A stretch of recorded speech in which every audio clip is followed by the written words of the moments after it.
Alguém lê para nós, por favor, 1 Tessalonicenses 4,17. Vamos ler vários versículos agora, o mais rápido que vocês puderem achar os versículos, e quem achar pode ler. Outra pessoa procura para nós Zacarias 14:4.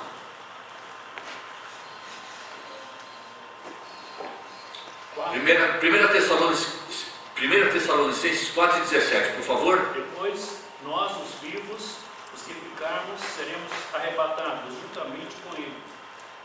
Seremos arrebatados juntamente com eles, entre as nuvens, para o encontro do Senhor nos ares. E assim estaremos para sempre com o Senhor. Muito bem. A palavra de Deus é muito clara, dizer que no dia do nosso arrebatamento, nós vamos encontrar com o Senhor aonde? Nos ares. Nos ares. Portanto, ele não pisará na superfície terrestre. Ele virá à atmosfera terrestre, mas não pisará aqui na terra novamente, ok? Zacarias 14:4. Naquele dia estarão os seus pés sobre o Monte das Oliveiras, que está defronte de Jerusalém para o Oriente. O Monte das Oliveiras será fendido pelo meio, para o Oriente e para o Ocidente. E haverá um vale muito grande. Metade do monte se partirá para o norte e a outra metade para o sul. Há detalhes no versículo que nós não vamos nos apegar agora, porque a Bíblia fala que no reinado de Cristo haverá um aplainamento do relevo terrestre, e os montes vão desaparecer e tudo se fará plano. E como parte desse processo de, eu não sei se a palavra correta é essa, aplainamento, mas como parte da eliminação da rugosidade da crosta terrestre, das montanhas, e do nivelamento de tudo, são os detalhes mencionados aí no versículo que o irmão leu. Agora, o que nos interessa é o seguinte: os seus pés estarão sobre o Monte das Oliveiras. Isso indica que quando ele vier para reinar, ele pisará nessa terra novamente.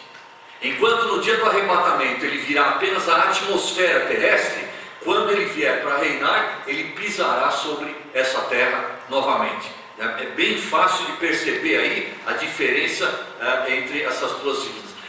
Isso fica claro, então, de que os versículos estão tratando de vindas futuras distintas, diferentes do Senhor, nos ares, para buscar a sua igreja. Seus pés pisando no Monte das Oliveiras, quando ele vier para reinar. Está claro isso? Essa distinção entre as duas? Vamos lá então. 1 Tessalonicenses 4, 16 e 17. Alguém lê esses dois versos para nós? E outra pessoa, Apocalipse 19 e 14, perdão.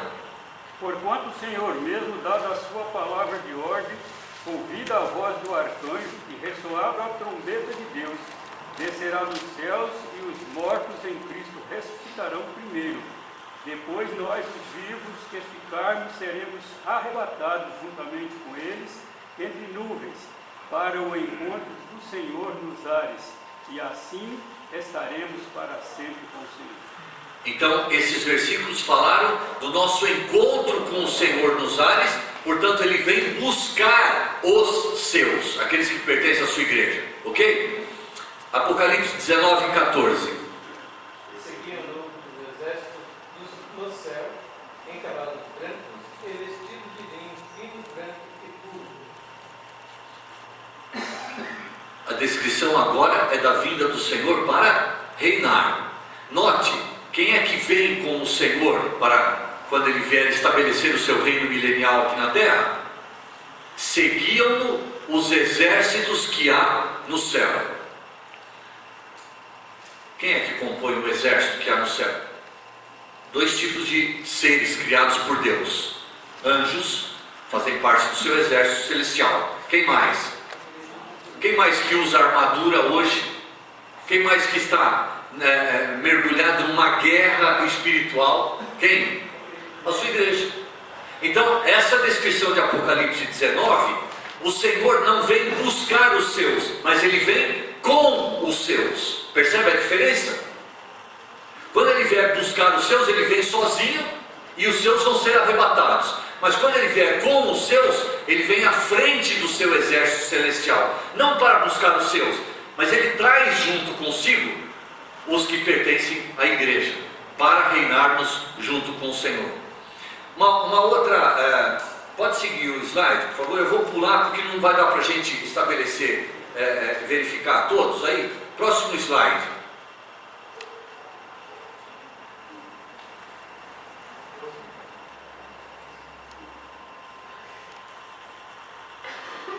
Isso, esse daí. O dia do arrebatamento na palavra de Deus é chamado como o dia de Cristo.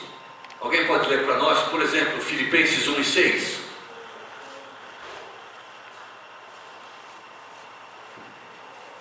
Tendo por certo isto mesmo, que aquele que em nós começou a boa obra, a aperfeiçoar até o dia de Jesus Cristo.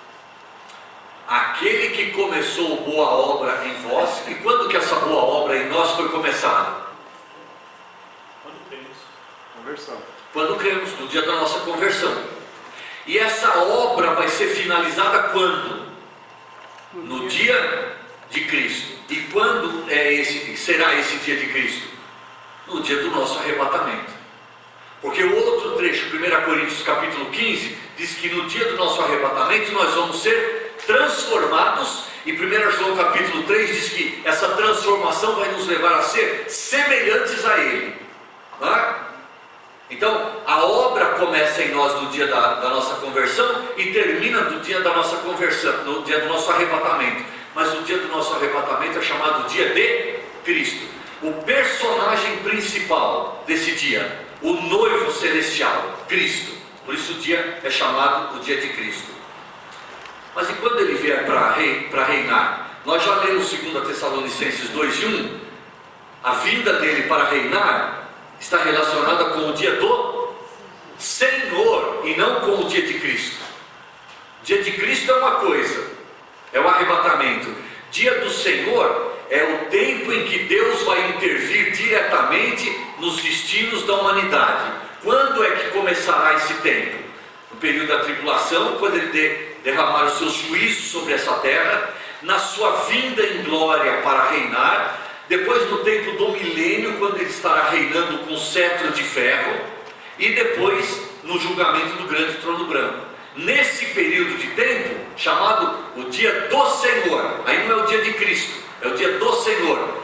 Deus vai estar agindo de forma rigorosa, determinando o seu juízo sobre este mundo. Então, dia de Cristo é uma coisa, dia do Senhor é outra coisa na palavra de Deus.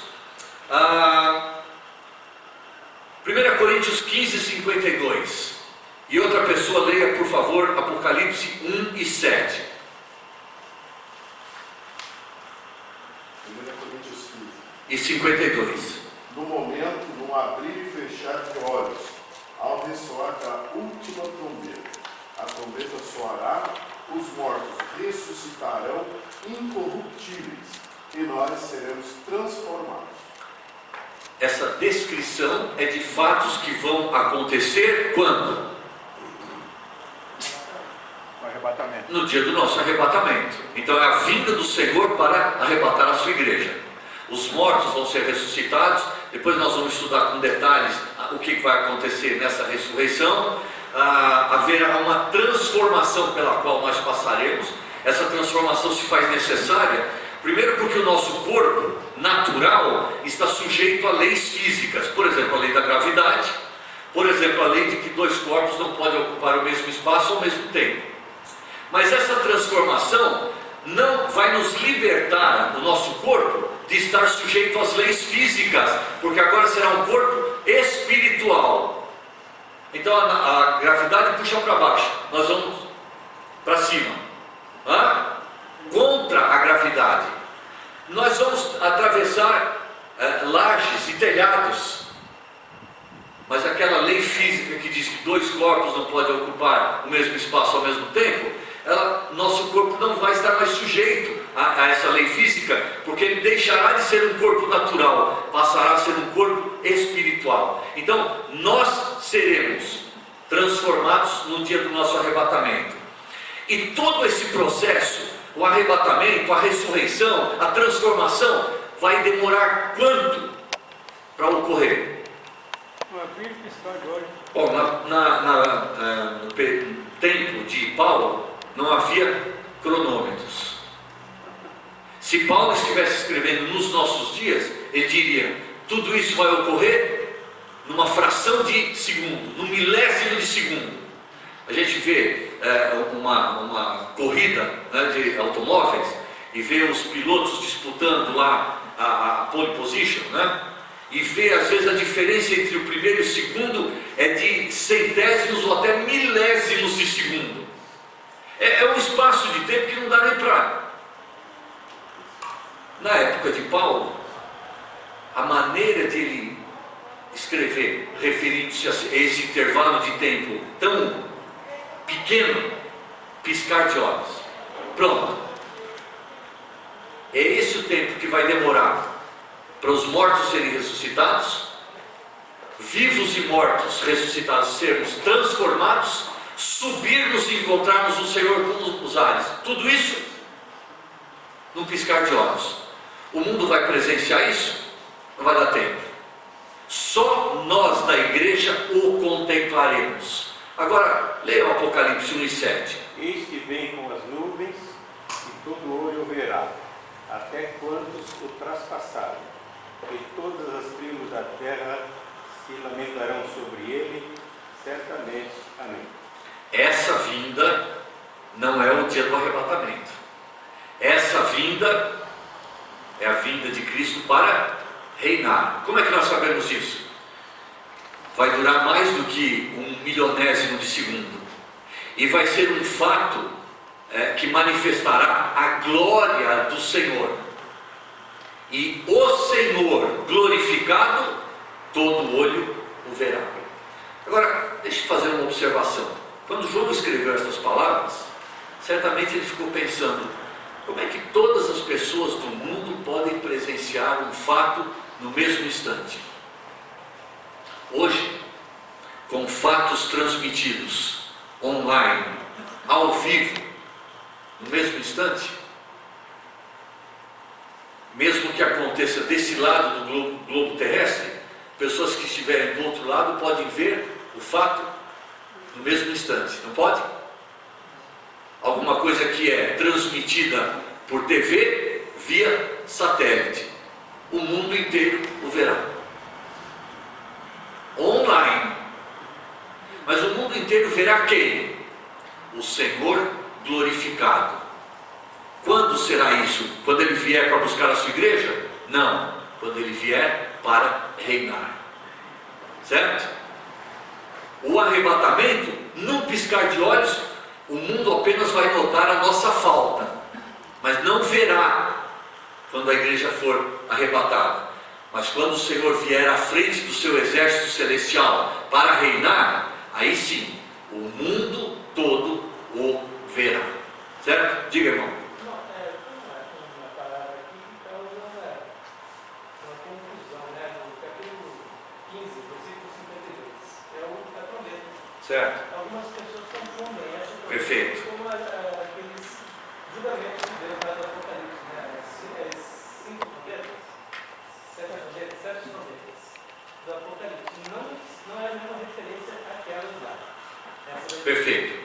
Se vocês entenderam, então deixa eu colocar. Em 1 Coríntios capítulo 15, está registrado o dia do arrebatamento. E fala, assim como fala 1 Tessalonicenses, que uma trombeta soará no céu, indicando como um arauto proclama a vinda do rei, estará sendo anunciada a vinda do Senhor para buscar a sua igreja. Mas Apocalipse fala também de várias séries de juízos que o Senhor vai deflagrar sobre a terra, vai permitir que caia sobre a terra. Uma série de juízos será os 7 selos, outra série de juízos, 7 trombetas, outra série de juízos, as 7 taças, e há ainda uma quarta série que a Bíblia menciona, mas que não há descrição deles. São 7 trovões, nós não sabemos. A Bíblia menciona esta série, mas não descreve. Então, eu fico pensando, se os descritos já serão terríveis, quanto mais os que não foram descritos, né? E aí há uma confusão. Alguns identificam a trombeta de 1 Coríntios com a trombeta de Apocalipse. A trombeta de 1 Coríntios e de 1 Tessalonicenses, ela anuncia a vinda de Cristo para buscar a sua igreja. As trombetas de Apocalipse anunciam juízos de Deus. Obviamente, elas serão em ocasiões completamente diferentes, porque uma anuncia uma bênção, que é a vinda de Cristo para buscar a sua igreja. A outra anuncia uma maldição, os juízos de Deus caindo sobre a terra. Não há possibilidade de nós fazermos confusão e misturar uma trombeta com a outra. Simplesmente a trombeta, nos tempos antigos, anunciava aos interessados um fato notável. Agora, esse fato notável podia ser bom ou mal. A trombeta de 1 Coríntios e 1 Tessalonicenses anuncia um fato jóia, bom. As trombetas de Apocalipse anunciam fatos lamentáveis, juízo de Deus, né? Aparece a palavra trombeta nos dois, mas o contexto vai provar que são ocasiões completamente distintas. Os pós-tribulacionistas se baseiam justamente nessa confusão para dizer que essa trombeta de 1 Tessalonicenses e 1 Coríntios 15 é a mesma de Apocalipse. O contexto mostra que são trombetas completamente diferentes, anunciando fatos completamente diferentes e opostos. Diga. Só mais uma coisa, é que essas trombetas trazem lembrar que a gente vê nos filmes romanos, quando o César, o imperador, Perfeito, exatamente isso. para que todos dessem atenção. Isso. É o que eu falei, a trombeta nos tempos antigos proclamava, anunciava um fato extraordinário. Agora, esse fato em si podia ser bom ou mal, né? Cada uma delas anuncia fatos diferentes e o contexto prova isso, né? Pois não, irmão? Aqui, por exemplo, a vinda de Jesus para reinar, ele vai vir com a sua igreja. Reinar sobre ímpios que também não foram arrebatados, é isso?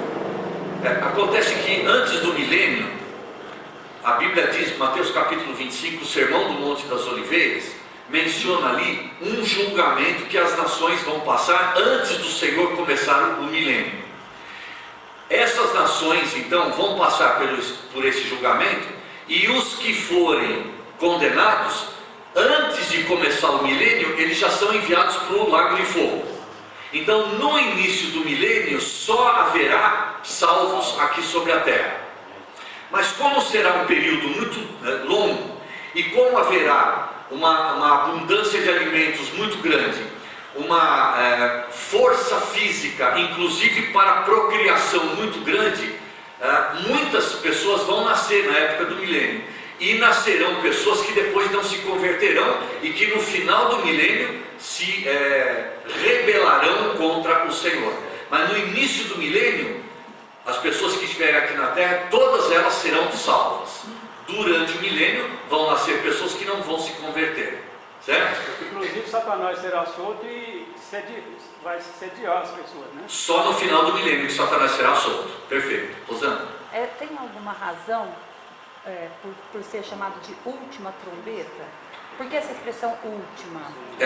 É última no sentido de anunciar coisas boas, porque as que proclamarão depois anunciarão juízos. A vinda de Cristo já aconteceu, então agora é juízo, né?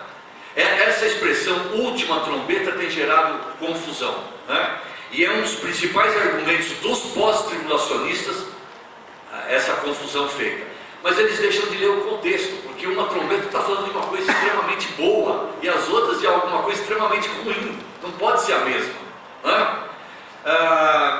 Davi, Pois não?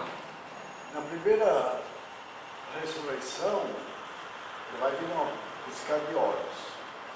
Agora, na segunda, diz lá, aqueles que crucificaram o verão. Certo. Isso significa uma aparição mais prolongada, né? Não um piscar de olhos, mas prolongada e visível a todos, né? Todos aqueles que crucificaram ele Isso. E aqueles que o negaram, esses vão ter a oportunidade de ver, mas sem poder se restaurar. E a Bíblia diz que o resultado dessa contemplação daqueles que ele vai fazê-los chorar. Chorar, né? Porque eles vão reconhecer, esse era o Messias e nós o crucificamos. Tarde demais.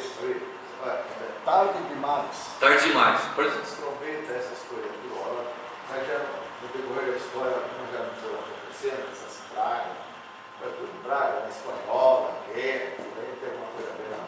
Se estas pragas estão relacionadas com a tribulação, então elas ainda não aconteceram. Não, nada. Não. Tudo que acontece aí é por causa do homem. Isso ainda, para usar uma expressão do nosso dia a dia, é café pequeno perto do que virá. Isso é coisa insignificante perto do que virá. Porque a gente fala inferno, assassino, Quem fala isso é porque não conhece o que Deus vai derramar de juízo ainda sobre a terra. Próximo slide, Reinaldo, por favor. Eu quero mencionar agora a diferença da vinda do Senhor e como ele é mostrado em Apocalipse 22 e 16 e em Malaquias 4 e 2. Então alguém lê para nós Apocalipse e outro Malaquias 4 e 2.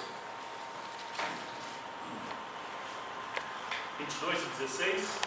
Por favor. Eu, Jesus, enviei meu anjo para vos testificar estas coisas, às igrejas. Eu sou a raiz e a geração de Davi, a brilhante estrela da manhã. Quem é que está dizendo essas palavras? O Senhor Jesus. O próprio Senhor Jesus. E ele se autodenomina aí a estrela da manhã, certo? Guardem essa expressão. Malaquias 4 e 2, quem vai ler para nós? Mas para vós outros que temeis meu nome, nascerá o sol da justiça, trazendo salvação nas suas asas. Saireis e saltareis como bezerro solto da estrebaria. Interessante que num versículo, Apocalipse, o Senhor Jesus diz que a sua vinda será como a estrela da manhã. Mas em outro versículo, o profeta Malaquias, o último mensageiro enviado por Deus antes da vinda do Senhor Jesus, profetiza da vinda do Senhor e a compara com o sol nascendo. Afinal de contas, ele virá como a estrela da manhã ou como o sol da justiça? Ele virá como os dois. Vocês sabem que todo dia antes do sol nascer, há uma estrela brilhando no céu, indicando o sol daqui a pouquinho vai nascer.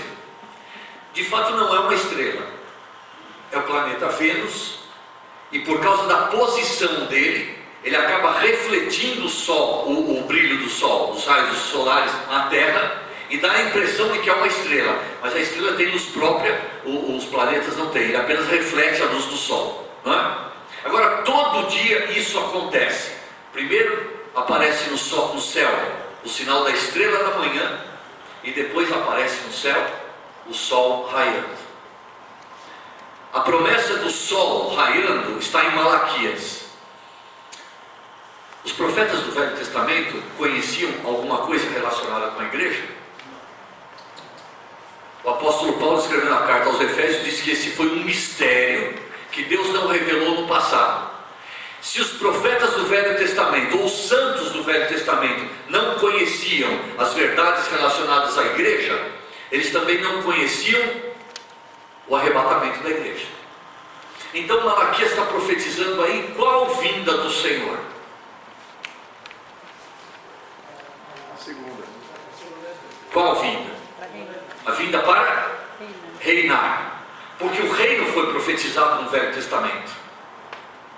O reino messiânico foi profetizado no Velho Testamento. E o profeta Malaquias está dizendo o seguinte: quando o sol da justiça nascer, raiar, ele vai trazer salvação, porque o reino milenial vai ser um tempo de salvação. Mas antes do sol raiar, quem é que aparece no céu? Estrela da manhã. A estrela da manhã. Então antes da vinda do Senhor para reinar, o arrebatamento, a vinda do Senhor para buscar a sua igreja. Em Apocalipse, o Senhor está se dirigindo não aos santos do Velho Testamento, nem a Israel, mas ele está se dirigindo à sua sua igreja, ele diz: eu sou a estrela da manhã, logo, logo eu vou aparecer no céu. Agora, depois do arrebatamento, aí vem a vinda de Cristo para reinar, aí nasce o sol da justiça. Está vendo? Duas estrelas brilhando no céu em ocasiões distintas. Primeiro a estrela da manhã, representando o arrebatamento.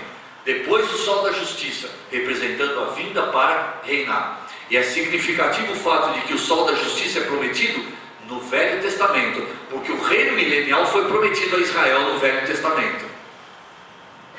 Mas nada relacionado com a igreja aparece no Velho Testamento. Foi um mistério que Deus não revelou nos tempos do Antigo Testamento, mas revelou nos tempos atuais, especialmente através da pena de Paulo. Ele foi o principal instrumento usado por Deus. Bem, e mais um. Próximo slide, por exemplo, por favor. Acho que nem Paulo conhecia isso como mistério, né? Então, o mistério, Paulo, Pedro fala mais do que ele conhecia mais, né?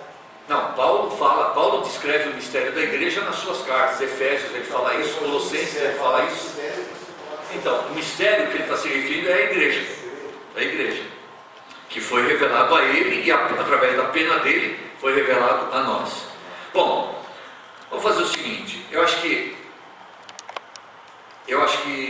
isso é suficiente para nós.